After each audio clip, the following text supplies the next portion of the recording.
bahwasanya yang namanya bulan-bulan hurum, bulan-bulannya Allah Ta'ala, amal-amal soleh itu nilainya didobelkan sama Allah Ta'ala. Dan tapi amal-amal yang jelek juga ditambah keapesannya dan kegelapan dari dalam hatinya. Ya artinya barang siapa yang di dalam bulan ini, bulan Allah Ta'ala, banyak daripada menanam kebaikan, amal soleh, pasti Allah Ta'ala mengajarkannya dengan ganjaran yang tidak akan pernah bisa kita jangkau. Bahwasanya Allah Subhanahu wa Ta'ala jadikan daripada 1 tahun ini 12 bulan, dan Allah Subhanahu wa Ta'ala memilih daripada 12 bulan tersebut 4 bulan yang Allah Ta'ala pilih menjadi bulannya, yaitu Dzulqa'dah, Dzulhijjah, dan Muharram juga Rajab. Sekarang kita alhamdulillah pada bulan Muharram, yang dimana Ibn Abbas berkata bahwasanya yang beliau menafsirkan ayat tersebut, beliau mengatakan bahwasanya fala tazlimu fihinna anfusakum, jangan sampai kita ini menzalimi diri kita di dalam bulan-bulan yang Allah Subhanahu wa Ta'ala sebutkan 12 bulan, apalagi yang di situ adalah bulan-bulannya Allah Ta'ala, 4 bulan itu. Dan juga berkata Qatadah bahwasanya yang namanya bulan-bulan hurum, bulan-bulannya Allah Ta'ala, amal-amal soleh itu nilainya didobelkan sama Allah Ta'ala. Dan tapi amal-amal yang jelek juga ditambah keapesannya dan kegelapan dari dalam hatinya. Ya artinya barang siapa yang di dalam bulan ini, bulan Allah Ta'ala, banyak daripada menanam kebaikan, amal soleh, pasti Allah Ta'ala mengajarkannya dengan ganjaran yang tidak akan pernah bisa kita jangkau. Karena ketika Allah Subhanahu wa Ta'ala membalas atau memberi, tidak bisa disamakan dengan pemberiannya manusia yang sangat terbatas.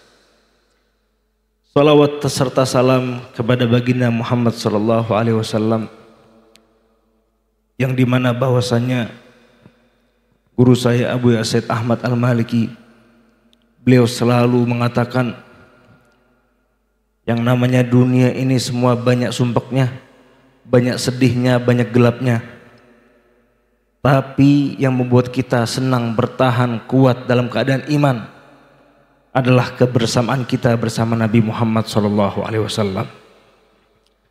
yang insya Allah semoga berkat perkumpulan kita pada pagi hari ini, di hari yang mulia, Nabi Muhammad tersenyum akan kita, Nabi Muhammad ridho akan kita, dan Nabi Muhammad insya Allah akan memberikan kita syafaat nanti. Amin amin amin amin ya rabbal alamin. Yang saya hormati para alim ulama, para pewaris baginda Nabi Muhammad, wabil khusus Sayyidil Walid Al-Ustadz Ad-Doktor Abu Ya Al-Habib Segaf bin Hasan bin Ahmad Baharun, Kiai Nur Khalis, Habib Ali Zainal Abidin Al-Hasni, dan juga para semua pengurus Al-Bushra. Semoga Allah Ta'ala panjangkan umurnya, sehatkan badannya, dan kabulkan segala hajatnya. Amin amin ya rabbal alamin. Ketahuilah wahai saudara-saudaraku, bahwasanya hari Asyura ini adalah hari yang sangat luar biasa, yang dimana bahwasanya Nabi mengatakan puasa hari Arafah, aku meminta daripada Allah Ta'ala bagi yang berpuasa untuk Allah Ta'ala hapuskan dosanya di masa lalu dan di masa yang akan datang, di tahun yang lalu dan juga di tahun yang akan datang. Dan barang siapa yang berpuasa di hari Asyura, maka saya minta kepada Allah Ta'ala untuk menghapus dosanya yang ada di tahun yang lalu. Yang dimana pada hadis ini kita bisa mengambil kesimpulan betapa besarnya rahmat Allah Subhanahu wa Ta'ala, betapa besarnya Allah Ta'ala menginginkan kebaikan untuk umatnya Nabi Muhammad. bahwasanya satu hari puasa saja Allah Ta'ala bisa menghapuskan 1 tahun yang kita lakukan daripada maksiat-maksiat kita. Tentunya kita adalah manusia. Manusia pasti tidak luput daripada kesalahan, daripada sebuah dosa. Mungkin dosa kita banyak, maka Allah Ta'ala memberikan kita kesempatan untuk berpuasa di hari Asyura. Dulu hari Asyura atau puasa Asyura adalah puasa yang diwajibkan kepada umat Nabi Muhammad sebelum diwajibkannya bulan Ramadan. Sebabnya ketika baginda Nabi Muhammad masuk ke Madinah dan Nabi Muhammad melihat orang-orang Yahudi sedang berpuasa, maka Rasulullah bertanya, kalian berpuasa hari ini kenapa? Mereka menjawab, iya karena kami berpuasa karena pada hari ini Allah Ta'ala menyelamatkan Yahudi, Bani Israel daripada kejaran Fir'aun dan tentaranya. Dan Nabi Muhammad mengatakan, nahnu aula bi Musa minkum. Kita ini muslimin, saya lebih berhak kepada Musa dibanding kalian. Oleh karena itu Nabi SAW dan para sahabatnya berpuasa pada hari Asyura.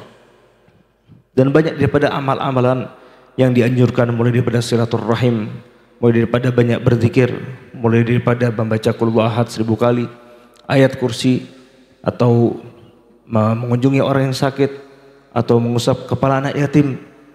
Apa yang bisa kita lakukan dalam hari ini hendaknya kita lakukan sebanyak-banyaknya, karena Allah Ta'ala sedang membuka pintu rahmatnya, pintu pemberiannya, dan pintu maghfirahnya. Ketahuilah wahai saudara-saudaraku, bahwasanya yang seperti diriwayatkan daripada An Sufyan ibn Abdullah As-Saqafi, bahwasanya beliau bertanya kepada baginda Nabi, ya Rasulullah, ma akhwafu ma takhaf alayya. Ya Rasulullah, apa yang paling kamu takuti yang akan menimpa saya? Kemudian baginda Nabi Muhammad langsung menunjukkan isyarat kepada lidahnya. Yang paling saya takuti akan dirimu, wahai Sufyan, adalah ini, yaitu lidah. Dan juga dalam riwayat lain bahwasanya yang namanya Sayyidina Mu'adz bin Jabal, pada saat itu Rasulullah mengatakan kepada beliau, kuffa anka hadza, hati-hati, berbijaklah kamu dengan lisan kamu. Fata'ajjaba Mu'adz, maka yang namanya Mu'adz ini kaget, langsung bertanya kepada Nabi Muhammad, ya Rasulullah, apakah kita akan dihisab, apakah kita akan disiksa karena lisan kita? Apa kata Rasulullah menjawab, wa hal yakubun nas ala wujuhihim aw ala manakhirihim fi jahannam illa hasaidu alsinatihim. Apakah orang-orang itu yang jatuh daripada jembatan Sirat, yang dimana mereka ditempatkan oleh Allah Ta'ala dalam nerakanya, na'udzubillah min dzalik, itu tidak lain tidak bukan karena ulah daripada lisan mereka? Yang artinya bahwasanya Nabi SAW sudah mengingatkan tentang bahayanya lisan. Makanya ketika Uqbah bin Amir tanya kepada Nabi, ya Rasulullah, man najah? Wahai Rasulullah, keselamatan itu apa sih? Rasulullah bilang apa? Amsik alaika lisanak. Hati-hati, jagalah lisan kamu. Karena memang lisan ini adalah sampai-sampai Nabi berkata dalam hadis lain, man yatmanuli ma baina lihyai wa ma baina rijlihi atman lahu bil jannah. Barang siapa yang bisa menjamin di antara jenggotnya dan juga di antara kedua kakinya, yaitu lisan dan kemaluannya, barang siapa yang bisa menjamin menjaga lisan dan kemaluannya, maka saya akan menjamin surga untuknya. Mungkin kita terbiasa menghindari, Allah Ta'ala berikan taufik, menghindari dosa-dosa yang besar. Kita bisa menjaga apa yang di antara kedua kaki kita. Tapi banyak di antara kita yang luput sama yang namanya menjaga lisan kita.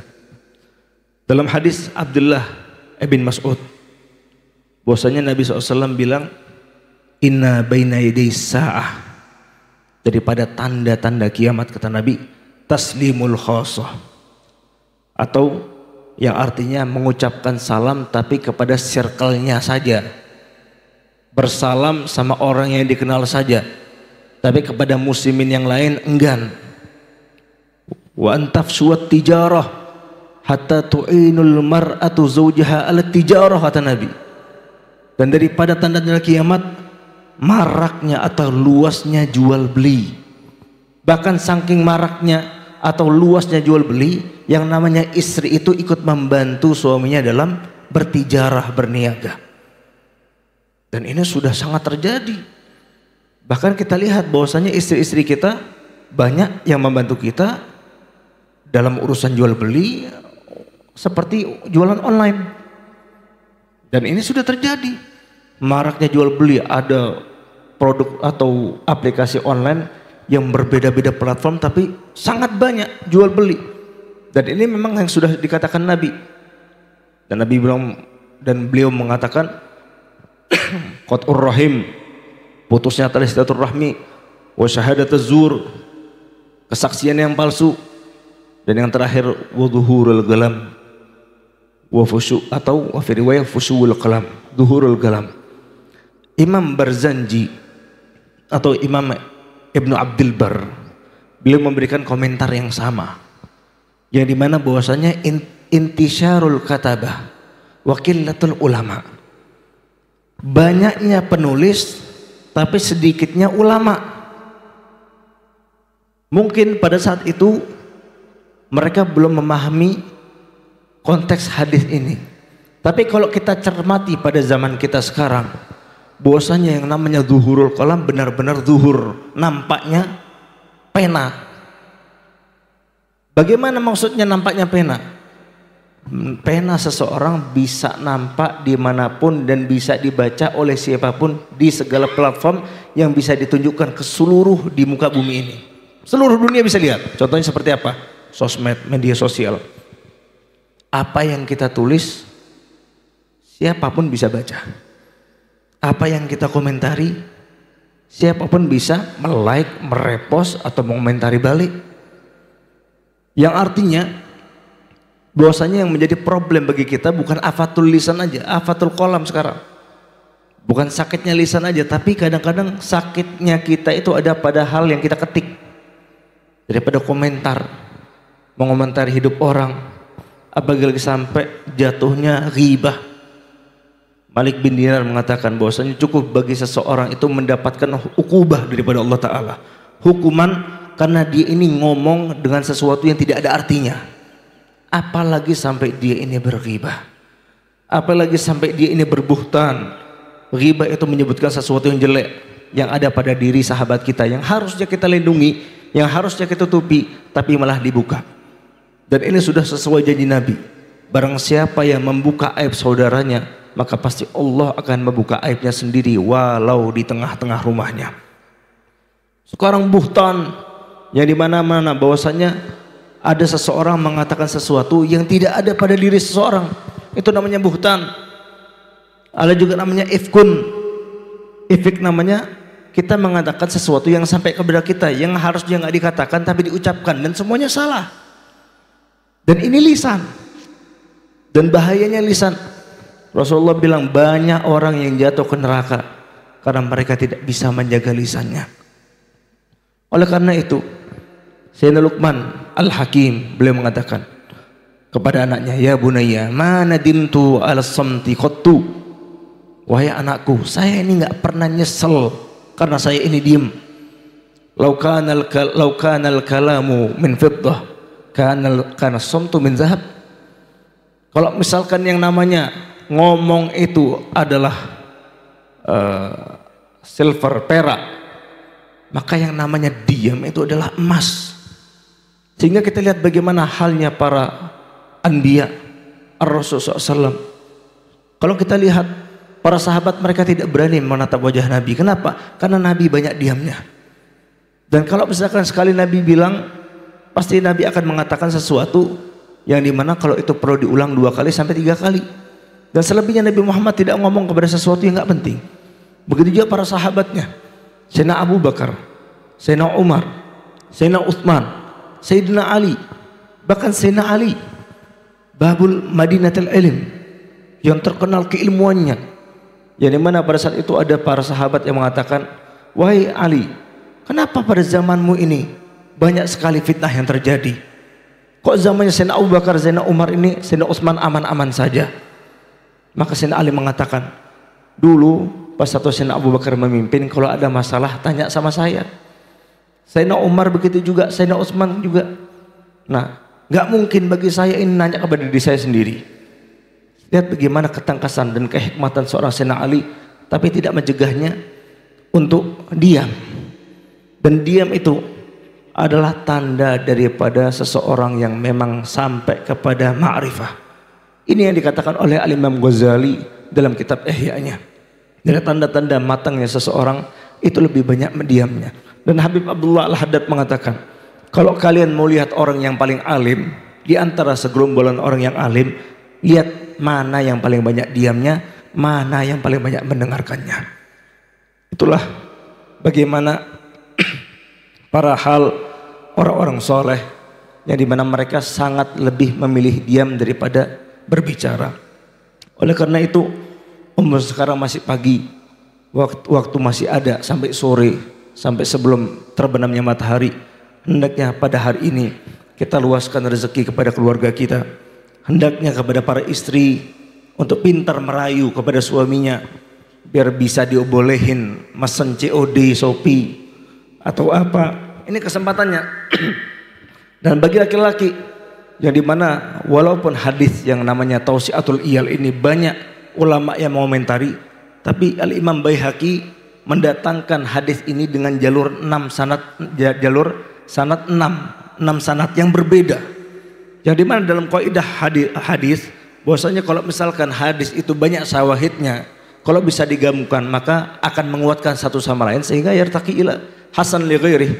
Maka hadis itu akan menjadi hasan li ghairihi. Maka semoga Allah Ta'ala jadikan kita seseorang yang bisa menjaga lisan, seseorang yang bisa bertindak dengan sesuatu yang Allah Ta'ala cintai dan Rasulnya ridhoi. Semoga Allah Ta'ala jadikan kita suami yang baik, istri yang soleha. Semoga Allah Ta'ala buka kepada kita pada bulan khusus ini rezeki yang lapang, rezeki yang banyak, tajir, melintir, tapi tidak ada hisabnya di kiamat. Rabbana atina fid dunya hasanah wa fil akhirati hasanah wa adzabannar. Wa sallallahu alaihi wasallam Muhammadin wa ala alihi wasallam. Walhamdulillahirabbil alamin.